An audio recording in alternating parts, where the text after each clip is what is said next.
3 कहानियां जो आपको अपने लक्ष्य तक ले जाने को मजबूर कर देगी। 1. सफलता का रहस्य। सुकरात। एक बार एक व्यक्ति ने महान फिलोसोफर सुकरात से पूछा कि सफलता का रहस्य क्या है, what is the secret of success. सुकरात ने उस इंसान को कहा कि वह कल सुबह नदी के पास मिले, वहीं पर उसे अपने प्रश्न का जवाब मिलेगा। जब दूसरे दिन सुबह वह व्यक्ति नदी के पास मिला तो सुकरात ने उसको नदी में उतरकर नदी गहराई की गहराई मापने के लिए कहा।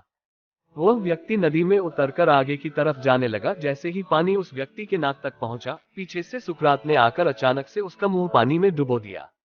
वह व्यक्ति बाहर निकलने के लिए झटपटाने लगा, कोशिश करने लगा, लेकिन सुकरात थोड़े ज्यादा स्ट्रॉन्ग थे। सुकरात ने उसे काफी देर तक पानी में डुबोए रखा। कुछ समय बाद सुकरात ने उसे छोड़ दिया और उस व्यक्ति ने जल्दी से अपना मुंह पानी से बाहर निकालकर जल्दी जल्दी सांस ली। सुकरात ने उस व्यक्ति से पूछा, जब तुम पानी में थे तो तुम क्या चाहते थे? व्यक्ति ने कहा, जल्दी से बाहर निकलकर सांस लेना चाहता था। सुकरात ने कहा, यही तुम्हारे प्रश्न का उत्तर है। जब तुम सफलता को उतनी ही तीव्र इच्छा से चाहोगे जितनी तीव्र इच्छा से तुम सांस लेना चाहते हैं, तो तुम्हें सफलता निश्चित रूप से मिल जाएगी। 2. अभ्यास का महत्व। प्राचीन समय में विद्यार्थी गुरुकुल में रहकर ही पढ़ा करते थे। बच्चे को शिक्षा ग्रहण करने के लिए गुरुकुल में भेजा जाता था। बच्चे गुरुकुल में गुरु के सानिध्य में आश्रम की देखभाल किया करते थे और अध्ययन भी किया करते थे। वरदराज को भी सभी की तरह गुरुकुल भेज दिया गया। वहां आश्रम में अपने साथियों के साथ घुलने मिलने लगा, लेकिन वह पढ़ने में बहुत ही कमजोर था। गुरुजी की कोई भी बात उसके बहुत कम समझ में आती थी। इस कारण सभी के बीच वह उपहास का कारण बनता है। उसके सारे साथी अगली कक्षा में चले गए, लेकिन वो आगे नहीं बढ़ पाया। गुरुजी जी ने भी आखिर हार मानकर उससे बोला, बेटा वरदराज, मैंने सारे प्रयास करके देख लिए हैं। अब यही उचित होगा कि तुम यहाँ अपना समय बर्बाद मत करो। अपने घर चले जाओ और घर वालों की काम में मदद करो।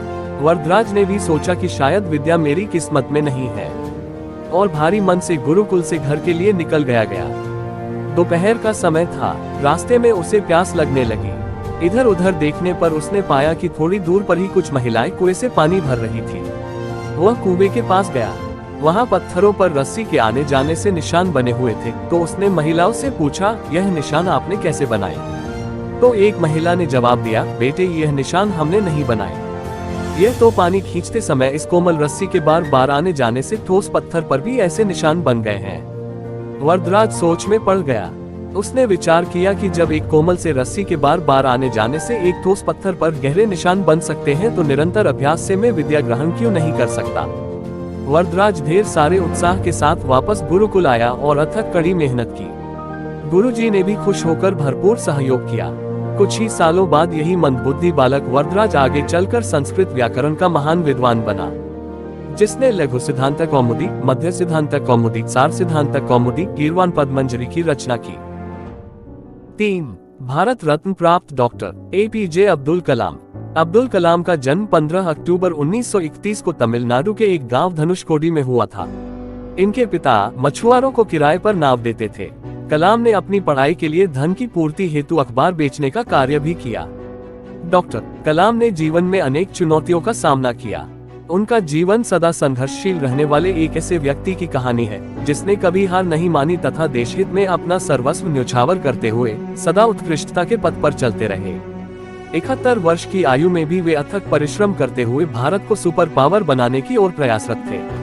भारत रत्न डॉक्टर अब्दुल कलाम भारत के 11वें राष्ट्रपति बने। वे भारत रत्न से सम्मानित होने वाले तीसरे राष्ट्रपति हैं। भारत के मिसाइल कार्यक्रम के जनक डॉक्टर कलाम ने देश को अग्नि एवं पृथ्वी जैसी मिसाइलें देकर चीन एवं पाकिस्तान को इनकी रेंज में लाकर दुनिया को चौंका दिया। एक बार एयरफोर्स के पायलट के साक्षात्कार में 9वें नंबर पर आने के कारण कुल 8 प्रत्याशियों का चयन करना था, उन्हें निराश होना पड़ा था। वे ऋषिकेश बाबा शिवानंद के पास चले गए एवं अपनी व्यथा उन्हें सुनाई। बाबा ने उन्हें कहा, accept your destiny and go ahead with your life. You are not destined to become an air force pilot. What you are destined to become is not revealed now, but it is predetermined. Forget this failure, as it was essential to lead you to your existence. Become one with yourself, my son. Surrender yourself to the wish of God. बाबा शिवानंद का कहने का अर्थ यह था कि असफलता से निराश होने की आवश्यकता नहीं। यह असफलता आपकी दूसरी सफलताओं के द्वार खोल सकती है। तुम्हें जीवन में कहां पहुंचना है, इसका पता नहीं, आप कर्म करो, ईश्वर पर विश्वास करो। डॉक्टर कलाम का जीवन हर उस नवयुवक के लिए आदर्श प्रेरणा स्रोत है जो अपने जीवन में एक असफलता मिलने पर ही निराश हो जाते हैं। डॉक्टर कलाम ने अपने सारे जीवन में निस्वार्थ सेवा कार्य किया। उनका राष्ट्र प्रेम और उनका देशभक्ति का जज्बा हर भारतीय के लिए सबक एवं प्रेरणा का पुंज है और हमेशा रहेगा। दोस्तों, आप लोगों को मोटिवेशन वीडियो देखना कैसा लगता है? अगर लगता है तो कमेंट करके बताएं, मैं आपके लिए मोटिवेशनल वीडियो लेकर आऊंगा।